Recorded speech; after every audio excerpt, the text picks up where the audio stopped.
Oke, selamat pagi Bapak-bapak. Ini ada sedikit materi atau ilmu ya, ilmu untuk menambah wawasan. Tolong digunakan pada saat kita berkendara. Yang dimana yang disebut adalah super driver skill ya. Super driver skillnya ada beberapa tahap atau beberapa teori ya. Yang pertama daily infection cortisol. Jadi yang namanya si driver itu kita wajib untuk selalu mengecek kendaraan sebelum melakukan pengiriman ya. Yang pertama kita wajib untuk mengecek kondisi bodi dan ban kendaraan, yaitu ban pakai dan ban cadang. Pastikan kondisinya dalam keadaan baik ya. Untuk huruf A-nya itu adalah pemeriksaan air yang mencakup di mana air radiator dan air ketersediaan air disper. Untuk A-nya adalah kelistrikan. Kelistrikan kita pastikan lampu-lampu dalam keadaan kondisi normal dan menyala ya, mulai dari lampu utama, lampu sen, lampu rem ya, tidak mengatur ke kondisi baik. Terus periksa air IQ atau air aki ya. Untuk huruf O-nya adalah pemeriksaan oli. Kita periksa terlebih dahulu kondisi oli mesin. Pastikan tidak ada rembesan oli di bagian mesin ya. Setelah pengecekan oli, kita beralih ke minyak rem atau oli rem ya. Kita pastikan tidak ada rembesan di bagian trombon dan tidak ada rembesan di bagian master rem atas yang di bawah tetap setir ya, pastikan terlebih dahulu. Terus untuk peruntukannya pastikan kelengkapan mulai dari kunci roda, dongkrak, segitiga, D3K ya. Untuk kelengkapan driver pastikan untuk membawa SIM dan KTP ya. Oke, sampai di sini yang ditanyakan ya. Ini metode ini disingkatnya dalam metode balok supaya mudah untuk diingat ya. Dan ini materi ini sudah saya pampang di pekan lalu juga ya di ruang driver untuk supaya bisa dihafal dan dipraktekkan. Yang mudah-mudahan dengan sudah tahunya materi ini kita lebih untuk antisipasi di jalan. Oke, saya lanjut defensive driving. Tadi ada kan pertanyaan arti dari defensive driving. Nah, ini adalah perilaku pengemudi yang menerapkan metode safety driving sehingga mampu mengidentifikasi bahaya dengan mengambil resiko yang paling rendah.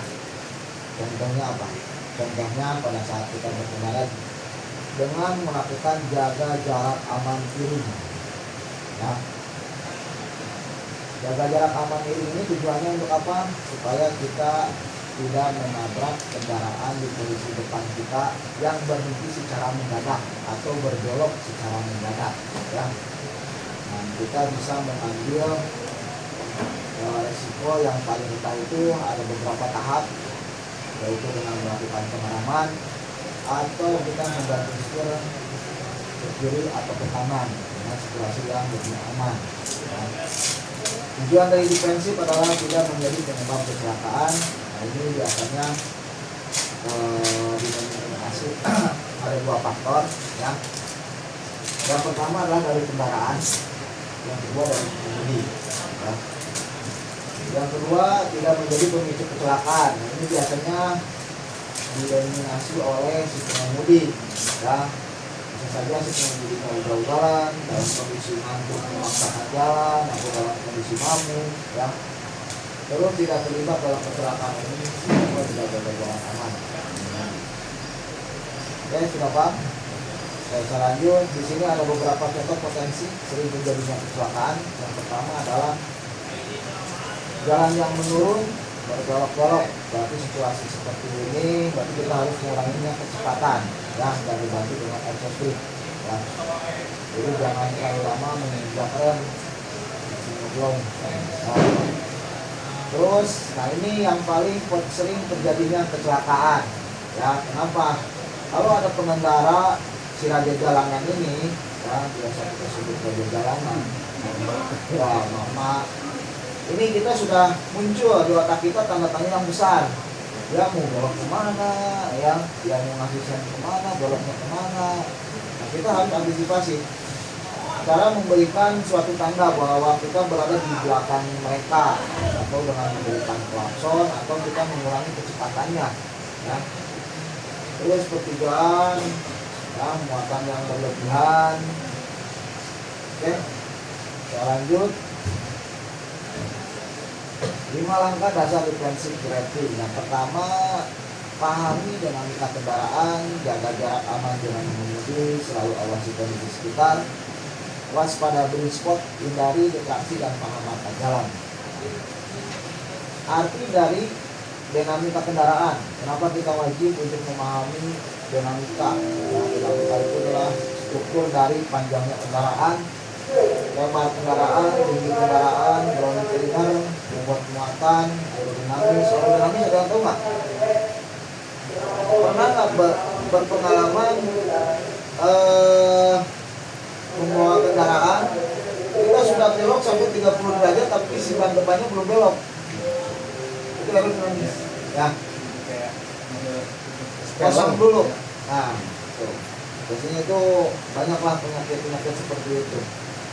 Terus fungsi panel dan instrumen, ya wheelbase dan jarak sumbu. Nah, jarak sumbu ini kita apabila menghadapi penutupan jalan dan kita dialihkan untuk masuk area jalan alternatif. Nah, apabila kita sudah memahami kendaraan yang kita kemudikan itu panjangnya berapa, lebarnya berapa, nah jalan tersebut bisa dilalui nggak? Kalau tidak bisa dilalui, ya jangan dilalui, ya. Itu tujuannya. Kalau untuk tinggi kendaraan, biasanya ini kita bisa memperhitungkannya pada saat kita menemukan suatu portal atau jembatan atau masuk di terowongan. Itu kan adalah tanda nih, tinggi 3 meter. Nah, kendaraan kita berapa tingginya? Takutnya kita pakaikan nyangkut ke atas, ya. Nah. Oke, saya lanjut. Jaga jarak aman dalam mengemudi. Nah, mungkin pernah mendengar tadi ada beberapa yang menggunakan dengan jarak meter, ya. Yang pertama itu ada teori yang menerapkan dengan kecepatan. Contohnya kecepatan 30 km per jam, kita jaga jarak amannya 15 meter. Nah, ada metode yang seperti itu. Nah, sekarang untuk di manajemen kita ini kita menerapkan dengan dengan metode waktu. Metode waktu ini kita bisa secara manual untuk berhitung 1001, 1002, 1003, 1004, ya. Ini diterapkan pada kendaraan listrik, ya, atau kendaraan lain bisa diterapkan juga. Terutama seperti dalam kondisi hujan. Apabila dalam kondisi malam, kondisi hujan ditambahkan 2 detik, ya. Kalau malam 1 detik, ya. Caranya seperti ini, saya praktekkan dengan gambar, ya.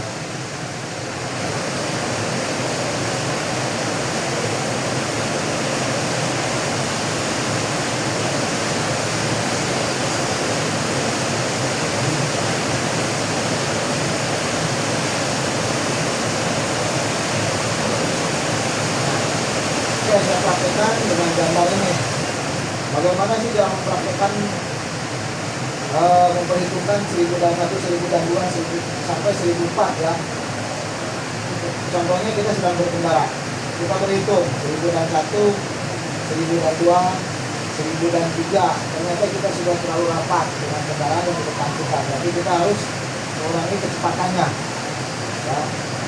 Bedanya apabila kita berhitung sampai 1004, ternyata kita masih ada jaga jarak aman dengan kendaraan ini. Dan tujuannya tadi itu, apabila kendaraan di depan kita berhenti secara mendadak, kita bisa menghindari supaya tidak terjadi aksiden dengan mengambil risiko yang paling rendah. Dan apakah kita bisa mengerem? Kalau mengerem kita tidak masih menghindar, berarti kita berpikir ke kiri atau ke kanan.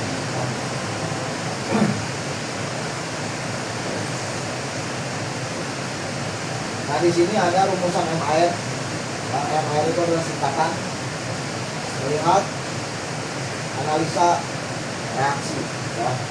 Ini diterapkan pada saat kita mau mendahului, ya. Yang pertama berarti pada saat kita mau mendahului, yang dilihat itu mana? Hah? Yang dilihat itu berarti belakang, betul nggak? Kenapa kita harus melihat dulu area belakang? Takutnya ada pengendara roda 2 yang sedang mengikuti dari belakang kita. Kita lihat, pastikan di area belakang kita apa situasinya, sudah aman atau kosong. Apabila sudah aman, kita pastikan di area depan. Kalau area depan kita sudah aman atau kosong, tidak ada kendaraan lain, berarti kita masuk ke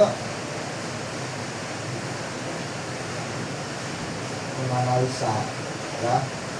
Kita analisa dulu kecepatan kendaraan yang mau kita dahului. Contohnya kendaraan yang di depan kita ini dia menggunakan kecepatannya 20 km per jam. Berarti kita harus menambah berapa kecepatannya? Kenapa kita mengetahui kendaraan di depan kita kecepatannya 20 km per jam? Karena dari kecepatan kita, ya, itu biasanya ada skor 2 atau 5 perbedaannya. Berarti kalau kecepatan 20 kilo, berarti kita harus menambah menjadi sekitar 30 atau 25, ya. Apabila ada beban, berarti kita harus jadi 30, ya. Apabila kita sudah aman, analisa sudah selesai, jadi kita baru ke gas mendahului dengan memberikan tanda lampu sen dan klakson, ya. Oke, saya lanjut. Awasi kondisi sekitar. Pengguna kendaraan harus mengarahkan pandangan jauh ke depan supaya bisa mengkalkulasikan kecepatan dan jaga jarak aman. Pandangan jauh pun bisa membuat kita mengatakan kondisi jalan yang dihadapi, sehingga kita menjadi lebih antisipasi. Ya. Biasanya kita wajib untuk awasi kondisi sekitar itu kita pada saat memasuki area-area padat pengemudi atau area sebelum memasuki pertigaan atau persimpangan atau area rawan banjir atau longsor, ya. Itu patut pengawasannya lebih ekstra, ya. Waspada blind spot. Blind spot adalah titik di mana kondisi sekitar kendaraan sendiri atau kendaraan lain tidak terpantau dari kaca spion. Kenapa kita diwajibkan untuk mengecek kaca spion 5-8 detik sekali, ya, terutama sebelum kita berbelok, ya. Kita diwajibkan untuk mengecek kaca spion 5-8 detik sekali. Biasanya ada kendaraan yang mendahului kita dari samping kiri, kendaraan roda 2, itu beda seperti itu. Bahkan pada saat kita mendahului, biasanya kendaraan roda 2 selalu ada yang mengikuti dari arah belakang kita. Kita belum selesai mendahului, kendaraan tersebut sudah mendahului kendaraan yang didahului oleh kita. Dia sudah masuk di kiri, kita masih di tengah. Dan pada akhirnya apa? Kita masuk, kendaraan roda keseret. Nah, itu sering seperti itu. Karena sekarang banyak SIM yang dibikin di pasar, ya. Itu tuh nontonnya berapa si Farhat? Nah, hindari distraksi dan paham marka jalan. Nah, distraksi ini adalah bentuk gangguan kepada pengemudi, ya, bisa berbentuk menggunakan telepon genggam, makan dan minum, mengganti saluran radio, mengecek peta sampai mengantuk atau mabuk, ya. Nah, ini sanksinya sama seperti kita melanggar overspeed, ya. Apabila si driver menggunakan atau bermain handphone saat mengemudi, itu dipastikan si driver tersebut akan dikeluarkan pada saat itu. Jadi hati-hati pada saat mengemudi, kita konsentrasi penuh. Karena apa? Kalau sudah terjadi insiden yang dilakukan itu ada beberapa pihak, mungkin orang lain atau diri sendiri. Tim saat mengalih kendaraan, pastikan di jalur yang tepat, jaga jarak aman, gunakan spion, berikan lampu sen, jangan mengendali di tanjakan atau tikungan. Ya. Pada dasarnya di Indonesia ini kita diwajibkan untuk antri, ya, tidak untuk saling mendahului. Kalau saling mendahului pasti frekuensinya seperti apa. Nah, tip aman memegang kemudi. Jadi kebetulan semuanya sudah benar. Apabila kita sudah berhenti, jangan lupa untuk menarik handrem, lihat kondisi tempat parkir. Apabila dalam kondisi duduk, kita dibantu dengan gigi, mengoper ke gigi atlet, ya. Apabila kondisi menanjak, berarti kita bantu dengan gigi dengan gigi satu atau gigi satu yang kamu tetangga tidak. Tips saat turunan, utamakan terlebih dahulu kendaraan yang sedang menanjak, ya. Terus menempatkan posisi gigi yang lebih rendah untuk menahan laju kendaraan pada jalan yang menurun sebagai prinsip penggunaan gigi. Namun perpindahan gigi jangan dilakukan sebelum mau turun atau menanjak, tetapi dilakukan pada saat dimungkinkan, ya.